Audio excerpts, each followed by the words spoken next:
ፊልሙ የሚጀምረው በጥቂት ወጣቶች ቤት ግብዣ ላይ ነው። እየተጨዋወቱ ያሉት ስለ ካሎሪ ማቃጠልና ጤናማ ስለመሆን ነው። ከወጣቶቹ አንዷ ስልኳን አውጥታ በጣም ውጤታማ የሆነ አፕ እንዳለ ትናገራለች። ይሄ ሁሉንም ሰው ጉጉት ያሳድርባቸዋል። ግን አንዷ ልጅ ያንን አፕ ልትፈልግ ስትሞክር ካውንት ዳውን የሚል ተመሳሳይ ስም ያለውን ሌላ አፕ ታገኛለች። የአፑን መግለጫ ስታነብ የአንድን ሰው የሞትበትን ትክክለኛ ሰዓት እስከ መጨረሻዋ ሴኮንድ ድረስ መተንበይ እንደሚችል ትረዳለች። ወጣቶቹ ይሄ ነገር ይገርማቸውና አፑን ወደ መጠጣጫ ጌም ሊለውጡት ይወስናሉ። ግን ኮርትኒ የምትባለው ልጅ ለመጫወት ፈቃደኛ አትሆንም። ሁሉም ሲያሰቃየዋትና ስትገደድ ግን አፑን ታወርድና የደንቦቹንና ቅድመ ሁኔታዎችን ትስማማለች። ከዛ በኋላ ሁሉም ከ20 እስከ 70 ዓመት የሚደርስ ጊዜ ሲሰጣቸው፣ ኮርትኒ ግን ለመኖር የሰጣት ሰዓት 3 ሰዓት ብቻ ነበር። ግን አንዳቸውም ነገሩን በቁም ነገር አይመለከቱትም። በጌሙ ሕግ መሠረትም ሙሉ ቢራውን እንድትጨርስ ያደርጓታል። ልክ በዛን ጊዜ የወንድ ጓደኛው ኤቫን ብቅ ይልና መጠጡን ይረዳታል። ኤቫን በጣም ስለሰከረ መኪና መንዳት እስከሚያቅተው ድረስ ይሆናል። ስለዚህ ድግሱ እንዳለቀ ኮርትኒ ኤቫንን ትታ ብቻዋን ወደ ቤት በእግር ለመሄድ ትወስናለች። በመንገድ ላይ እያለች ከአፑ ላይ አንድ እንግዳ መልእክት ይደርሳታል። የደንበኛውን ስምምነት እንደጣሰች ይነግራታል። ከዛም አንድ ሰው ከኋላዋ ሲከተላት ታስተውልና በፍጥነት መራመድ ትጀምራለች። በድንገት አፑ ሌላ ማሳወቂያ ይልካል። ለመኖር 2 ደቂቃ ብቻ እንደቀራት ይነግራታል። ተደናግጣ ስልኳን ታጠፋና ወደ ቤቷ እየሮጠች ትገባለች። በቀጥታ ወደ መታጠቢያ ቤት ሄዳ ራሷን ለማረጋጋት ትሞክራለች። ግን ነገሮች ይበልጥ ይከፋሉ። መጋረጃው ሲንቀሳቀስ ትሰማለች። ስትዞር ደግሞ የማይታይ ኃይል ይዛትና ወደ ጣሪያው ይወስዳታል። ስልኳም በሚገርም ሁኔታ በራሱ ተከፍቷል። የሞት መቁጠሪያው 0 ሲደርስ ኮርትኒ ምንም አይነት ሕይወት በሌለው ሁኔታ የመታጠቢያ ቤቱ ወለል ላይ ትወድቃለች። ሌላ ቦታ ደግሞ የኤቫን መኪና አስከፊ አደጋ እንደደረሰበት እናያለን። ኮርትኒ ልትቀመጥበት የነበረው ወንበር በትልቅ የዛፍ ግንድ ተወግቷል። ትዕይንቱ ወደ ሆስፒታል ይቀየራል። ኩዊን የምትባል ነርስ ለታካሚዎች ምግብ እያደረሰች ነው። አንደኛው ታካሚ እንደሌለ ስታውቅ በሆስፒታሉ ውስጥ ትፈልገዋለች። በመጨረሻም ታካሚውን በባልኮኒ አካባቢ ታገኘዋለች። ይህም ሌላ ማንም ሳይሆን ኤቫን ነበር። ኩዊን ከኤቫን ጋር ትቀመጥና በሚቀጥለው ቀን ለሚደረገው ቀዶ ጥገና ልታረጋጋው ትሞክራለች። ግን ኤቫን በሴት ጓደኛው ላይ በደረሰው ነገር አሁንም በጣም ተደናግጧል። ለኩዊን የካውንትዳውን አፕ ምን እንደሆነና ለመኖር 19 ሰዓት ብቻ እንደቀረው ይነግራታል። ስለ ሴት ጓደኛው ኮርትኒና እንዴት እንደሞተችም ይነግራታል።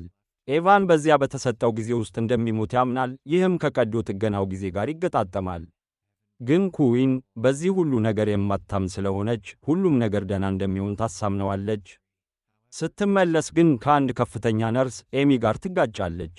ኤሚም ከእሷ ጋር እንድትመጣ ትጠይቃታለች። የሆስፒታሉ ሠራተኞችም በኬክ ሰርፕራይዝ ያደርጓታል። ምክንያቱም ኩዊን ሙሉ በሙሉ የተመዘገበች ነርስ ሆናለችና። በኋላ ላይ ስልኳ ላይ ከካውንትዳውን አፕ የማስታወቂያ ማሳወቂያ ይደርሳታል። ምንም ሳታስብ አፑን ታወርድና የደንቦቹንና ቅድመ ሁኔታዎችን ትስማማለች። ለመኖር 2 ቀን ብቻ እንደቀራት ይነግራታል። ግን ኩዊን ነገሩን እንደ ቀልድ ቆጥራ አትጨነቅም። ሊፍት ውስጥ ስትገባ አንድ ከፍተኛ ዶክተር ሱሊቫን ሊያሽኮረምማት ይሞክራል። ኩዊን ግን ጥላው ትሄዳለች። በዛው ምሽት ኩዊን የነርሲንግ ዶክመንቶቿን ለመሙላት ትቸገራለች። ስለዚህ ጓደኛዋን ለእርዳታ ትደውልላታለች። ጓደኛዋም ቅጹን ለመሙላት የልደት ምስክር ወረቀት እንደሚያስፈልጋት ትነግራታለች። ትዕይንቱ ወደ ኩዊን የወላጆቿ ቤት የልደት ምስክር ወረቀቷን ለማምጣት ስትሄድ ይቀየራል። ከትንሽ ፍለጋ በኋላ የሞተችው እናቷ ክፍል ውስጥ ታገኘዋለች። ልክ በዛን ጊዜ ኩዊን ከአልባሳት ማስቀመጫው ውስጥ ድምፅ ትሰማለች። ስትፈትሽም ትንሿ እህቷን ጆርዳንን ከወንድ ጓደኛዋ ጋር ተደብቀው ታገኛቸዋለች። ወንዱ ወዲያውኑ ይሄዳል። ኩዊን ደግሞ ያየችው ነገር ግራ ጋብቷታል። ግን ጆርዳን የፍቅር ጊዜዋ በመበላሸቱ ትቆጣለች። እናታቸው ከሞተች በኋላም ቢሆን ሁልጊዜ ከቤት በመራቋ በስደብ ትናገራታለች። ጆርዳን ከሄደች በኋላ ኩዊን ከአባቷ ጋር ትገናኛለች። የእናታቸውን መቃብር ለመጎብኘት መምጣት እንደምትፈልግ ይጠይቃታል። እሷም ትስማማለች። በሚቀጥለው ቀን ኤቫን ለቀዶ ጥገናው እየተዘጋጀ ነው። ግን አፑ ለመኖር 3 ደቂቃ ብቻ እንደቀረው ስለሚል ፈቃደኛ አይሆንም። ስለዚህ ከቀዶ ጥገናው አምልጦ ከክፍሉ ይወጣል። ልክ በዛን ጊዜ አፑ የደንበኛውን ስምምነት እንደጣሰ ማሳወቂያ ይልካል። በሰከንዶች ውስጥ ኤቫን ከኋላው በመስታወት ውስጥ ረጅም ጥቁር ሰው ያያል። ግን በእውነተኛው ዓለም ማንም የለም። ያ ሞት የሚመስል ምስል ወደ ጨለማ ደረጃ ይከተለዋል። ኤቫን የስልኩን መብራት ተጠቅሞ ቦታውን በፍርሃት ያያል። ቀና ብሎ ሲያይ በድንገት ኮርትኒ የለበሰችውን ልብስ የለበሰ ሰው ያያል። ይይዘውና የሞት መቁጠሪያው 0 ሲደርስ ከደረጃው ይወረውረዋል። ከጥቂት ጊዜ በኋላ ኩዊን ሥራ ቦታ ትደርሳለች። ኤሚም ስለደረሰው አደጋ ትነግራታለች። ይህም ያበሳጫታል። የበለጠ መረጃ ለማግኘት የኤቫንን ስልክ ትሰርቃለች። ግን ለመክፈት የጣት አሻራ እንደሚያስፈልግ ትረዳለች። ሌላ አማራጭ ስላጣች ኩዊን ወደ ሆስፒታሉ አስከሬን ክፍል ትሄዳለች። እዚያም የኤቫንን ጣት ለመጠቀም ትሞክራለች፣ ግን አይሰራም። ስለዚህ አይኖቹን ትከፍትና በመጨረሻ የፊት ለይቶ ማወቂያ ተጠቅማ ስልኩን ትከፍታለች። ኩዊን ስልኩን ስትመለከት የሞት መቁጠሪያው 0 እንደደረሰ ታያለች። በኋላ ላይ የራሷ የመሞቻ ጊዜና ከአባቷና ከጆርዳን ጋር የእናቷን መቃብር ለመጎብኘት የሚሄዱበት ሰዓት አንድ አይነት መሆኑን ትገነዘባለች። ስለዚህ አባቷን ትደውልና ዕቅዷን ወዲያውኑ ትሰርዛለች። እንደ ተጠበቀውም አፑ የደንበኛውን ስምምነት እንደ ጣሰች ይነግራትና በድንገት ኩዊን ክፍሉ ውስጥ አንድ ጥቁር ምስል ታያለች። እፎይታን ባገኘች ሁኔታ ያ ዶክተር ሱሊቫን ይመጣል። እሱም በአንድ ታካሚ ጉዳይ እንድትረዳው ይጠይቃታል። በዚያው ምሽት ኩዊን አፑን ለመሰረዝ ትሞክራለች፣ ግን አይሆንላትም። ስለዚህ መፍትሔ ለማግኘት ኢንተርኔት ላይ ትፈልጋለች። ስለ ካውንትዳውን አፕ የተለያዩ ታሪኮችን ታገኛለች። ይህም ጭንቀቷን የበለጠ ያባብሰዋል። ልተኛ ስትል በድንገት የሞተው ኤቫንን በአልጋዋ ላይ ታያለች። ተናዳ ስልኳን መሬት ላይ ትወረውርና ሙሉ በሙሉ ትሰባብረዋለች። ግን ይህ ሆኖም አፑ አሁንም የሞት መቁጠሪያውን ያሳያታል። ይሄ ኩዊንን በጣም ያስፈራታል። ስለዚህ ወደ መኪናው ሄዳ እዚያ ትተኛለች። ጠዋት ላይ ጆርዳን ትቀሰቅሳታለችና ሁለቱም ወደ ኩዊን አፓርትመንት ይሄዳሉ። ጆርዳን ከእህቷ ጋር ጊዜ ማሳለፍ ትፈልጋለች፣ ግን ኩዊን ደህንነቱ የተጠበቀ አይደለም ብላ ስትከለክላት ጆርዳን ትቆጣና እየተናደደች ትወጣለች። በኋላ ላይ ኩዊን ወደ ኤሌክትሮኒክስ ሱቅ ሄዳ አዲስ ስልክ ትገዛለች። አፑ እንደሌለ ስታይ ትደሰታለች። ግን ልትሄድ ስትል በአዲሱ ስልኳ ላይ ከካውንትዳውን አፕ ማሳወቂያ ይደርሳታል።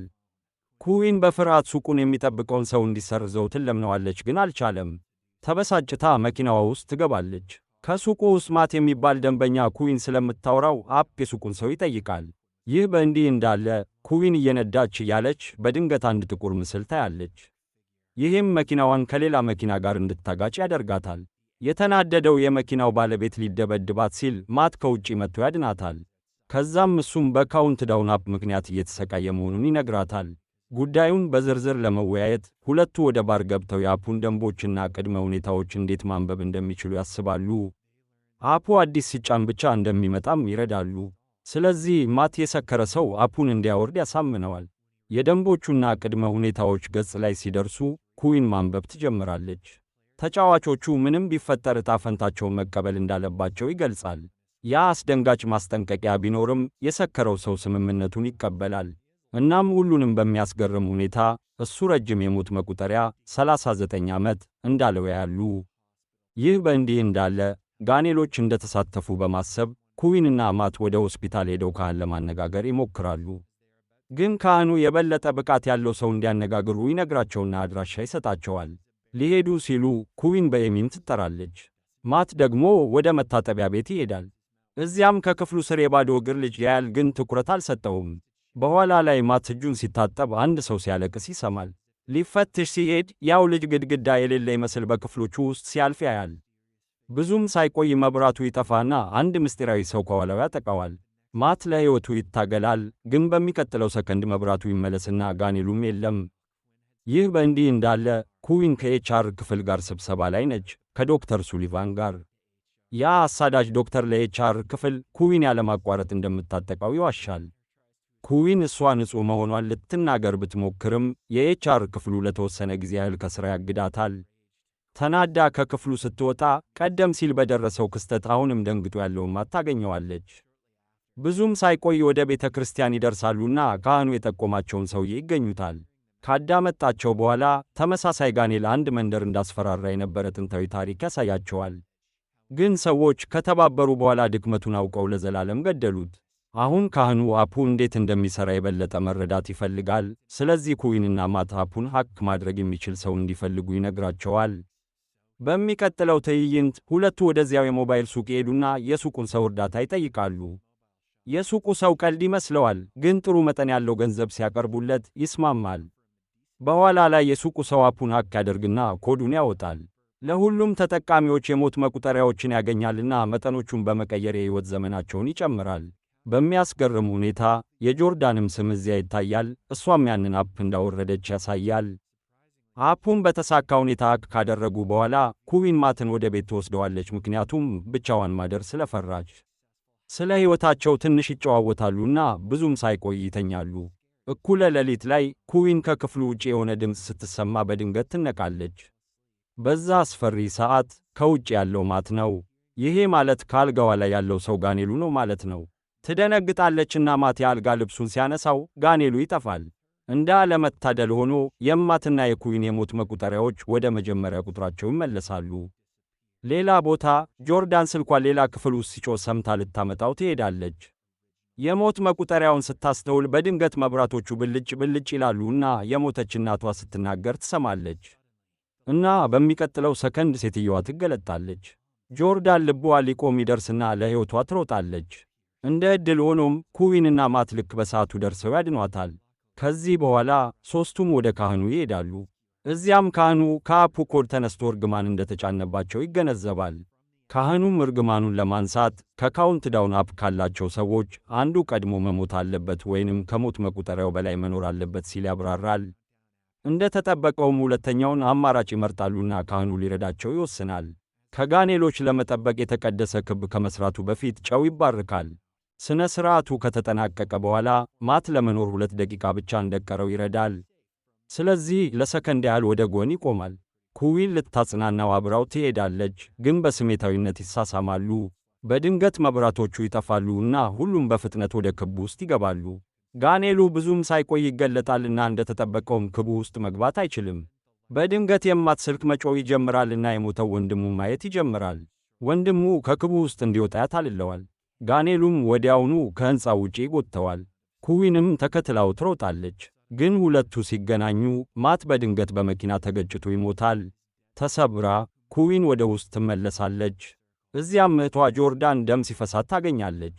ስለዚህ ወዲያውኑ ጆርዳንን ወደ ሆስፒታል ትወስዳታለች። እዚያም ኩዊን በሌላ ነርስ ትጠጋለች። እሷም በዶክተር ሱሊቫን ትንኮሳ ሰለባ እንደሆነች ትነግራታለች። አንድ ሰው በዘግናኝ ሁኔታ ቢገድለውም ትመኛለች።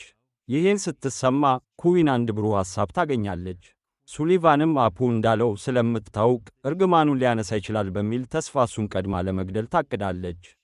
በኋላ ላይ ኩዊን በቢሮው ውስጥ ልትፈትነው ችላለችና ወደ ዝግ ወደ ሆነው የሆስፒታሉ ክፍል እንዲከተላት ትነግረዋለች። ሱሊቫን ወደ ወጥመዷ እንደገባ ብዙ መጠን ያለው ሞርፊን ልትወጋው ትሞክራለች። ግን ልክ በዛን ጊዜ ጆርዳን ልትፈልጋት ትመጣለች። በድንገት ዶክተሩ ጋኔሉ ቀድማ እንዳትገድለው ጎትቶ ይወስደዋል። ኩዊን ተከትላ ትሄዳለች። ጆርዳን ደግሞ ስልኳን ስታይ ለመኖር 2 ደቂቃ ብቻ እንደቀራት ትመለከታለች። ይህ በእንዲህ እንዳለ ኩዊን ሱሊቫንን ታገኘዋለችና ልታጠቃው ስትል ጋኔሉ ገፍትሮ ይጥላታል። በዚህም ዶክተሩ እንዲያመልጥ ያስችለዋል። ትንሽ ቆይቶ ደግሞ ያጋኔል ጆርዳንን ማሳደድ ይጀምራል። ልክ ጊዜዋ ሊያልቅ ሲል ኩዊን በሲሪንጅ ራሷን ልትወጋ እንደሆነ በማስፈራራት ጋኔሉን ትጋፈጣለች። ጋኔሉም የሞተችውን እናቷን መስሎ ሊያታልላት ይሞክራል፣ ግን ኩዊን አልተታለችም። በድፍረት ያን ሞርፊን ወደ ራሷ ትወጋለች። በዚህም ጊዜ ወዲያውኑ ሕይወቷ ያልፋል። ዋናው ነገር ይሄው ነው። ኩዊን የሞት መቁጠሪያዋ ከማለቁ በፊት ስለሞተች እርግማኑ ይነሳል፣ እናም ያ ጋኔልም ይጠፋል። ይህ በእንዲህ እንዳለ ጆርዳን በፍጥነት ወደ ኩዊን አስከሬን ትሮጣለች እና የሚያስገርም ነገር ታገኛለች። በኩዊን ክንድ ላይ የመድኃኒት ስም ተጽፏል፣ በኪሷ ደግሞ የመድኃኒት ጠርሙስና ሲሪንጅ አለ። ጆርዳን ጊዜ ሳታጠፋ ያንን ሲሪንጅ ተጠቅማ መድኃኒቱን ወደ ኩዊን ክንድ ትወጋታለች እና ታምራዊ ነገር ይፈጠራል። ኩዊን ወደ ሕይወት ትመለሳለች። ትዕይንቱ ወደፊት ወዳለ ጊዜ ይቀየራል። ኩዊን፣ ጆርዳንና አባታቸው የእናታቸውን መቃብር ይጎበኛሉ። ሁሉም ነገር ሰላም የሆነ ይመስላል። ግን ፊልሙ የሚያበቃው እንዴት ነው? ፊልሙ የሚያበቃው ኩዊን ስልኳ ላይ አዲስ ማሳወቂያ ስትቀበል ነው። ያ ማሳወቂያ ምንድነው የሚለው መሰላችሁ? የካውንትዳውን አፕሊኬሽን አዲሱ ቨርዥን እንደተጫነለት የሚገልጽ ነው።